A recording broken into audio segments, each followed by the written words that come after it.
So I've had a dog. She's a Chihuahua. Her name's Cookie. I believe she's 12 or 13 years old. She's pretty old. And I honestly don't remember a lot without her. I do remember my childhood before the dog, but obviously the more memories I have are with her in my life. Even if she's not in that memory, I'm in a better mood. I'm happier. I have more reason to just move on. Today I will be telling you why you should invest in getting in a pet. First, I have a pet, and I can tell you from experience that having a pet is not a waste of time, and it's not a waste of money. It's better for you, actually. And not only that, there are many pets you can have. There's dogs, cats, lizards, hamsters, so you don't have to worry about allergies. One, they help you become more compassionate. Two, they help you, they become companions, like they become your friends and they motivate you. Three, they teach you responsibility, and I can't remember the fourth one right now. I'll get to that later. So first, they help you become more compassionate. They First of all, you're taking care of a whole other like being, and you have to be aware and you have to pay attention to them. You can't just, oh, my mom will walk the dog, my dad will refill her food. No, you have to share that responsibility with everyone around the house, or you could just assume that you're alone and you're the one that has to take care of her. So for me, I always take her on walks when I'm home alone. Even when I'm not home alone, sometimes I take the jog, and it's like a chore, but except you're not doing it just because you have to, you do it because you want to. They help you become more compassionate, not only for pets, but for other people. You go out of your way to see if your dog is doing fine. That transfers over to if you see a friend, like if they're not doing well, they're not acting the usual way, you recognize that because your pet, you recognize sometimes your pet isn't feeling too well. They don't want to play. They've been in like their bed all day. So your friend, if you haven't talked to them in a while, if they look sad, they probably are, and it gives you motivation to be more compassionate, and so you have to take action and take care of not only your pet but your friends. So it just helps you become a better person. And not only that, I just remember my second topic, which is they help you read nonverbal communication.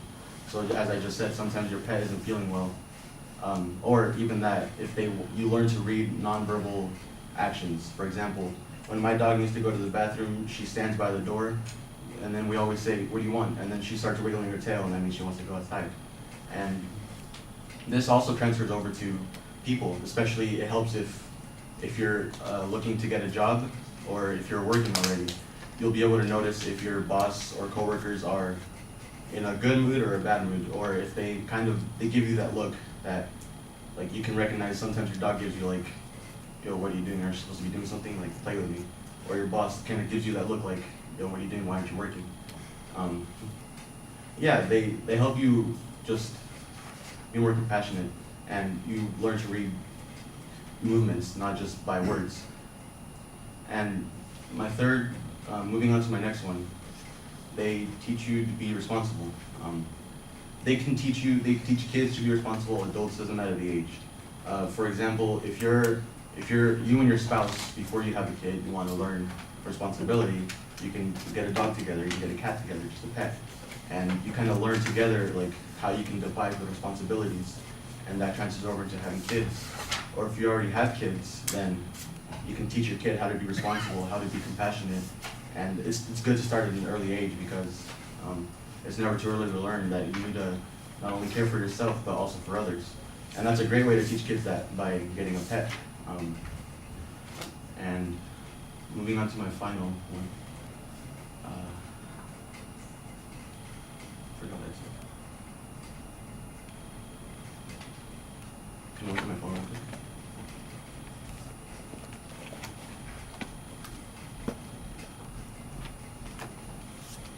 All right, they become friends who they motivate you. Not only do they become companions, but like I just said, they're your friends. Like the other day when I asked the professor if I could talk about this, he mentioned that his dog he didn't just say, "Oh yeah, my pet," he said, "My buddy." He recognized him as his own friend, not only as a pet. Furthermore, I think I never went outside. I always played video games. But as soon as we got a dog, I became more active. Because not only I didn't even do it for myself. I did it for my pet because I wanted her to have fun. I wanted her to run around, and I wanted to take her to the restroom so she could go, etc. So pets become friends who they're either there for you, they just sit with you watching TV, or they motivate you to go be active. So it's good for them and it's good for you at the same time, and you build a bond through taking care of them, and they become, like I said, friends, and they become trustworthy. They become your ears, they become your eyes, etc. If you take care of them, they'll take care of you. So as I said, pets, they teach you to be compassionate. They become your best friends. They teach you responsibility, and they motivate you. They help you keep active. And it's never too early or too late to own a pet. Thank you.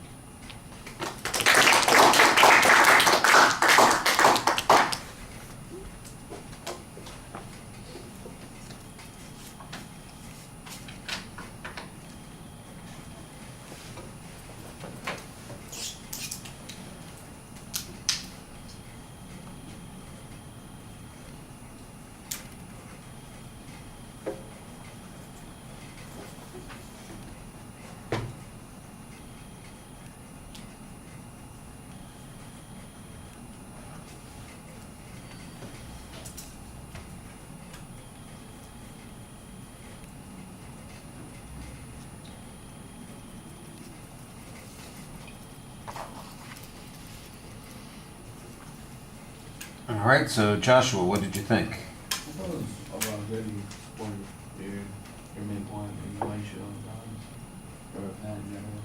And you backed up with the examples and the story. Just need to that for a second. Yeah, something like that.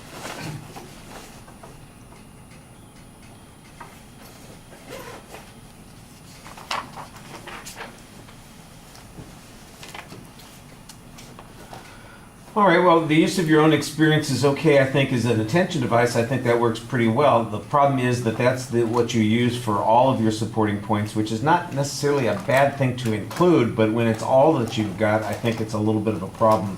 There's a preview of what the structure is, so I thought that was fine. Although you did struggle a little bit, I think you have too many points. This is one of the reasons why there are, like I said, there's nothing magic about 3, except for a lot of people, it's hard to remember anything after 3, and so you get there and you get, wait, what was that other point? And you struggle a little bit to remember what it is. The examples that you have when you're talking about your personal experiences, I think they explain what you're talking about on each point, but they don't necessarily offer much proof to convince us that this is the case. This has been your experience, but you may be very atypical. Maybe your dog is completely different.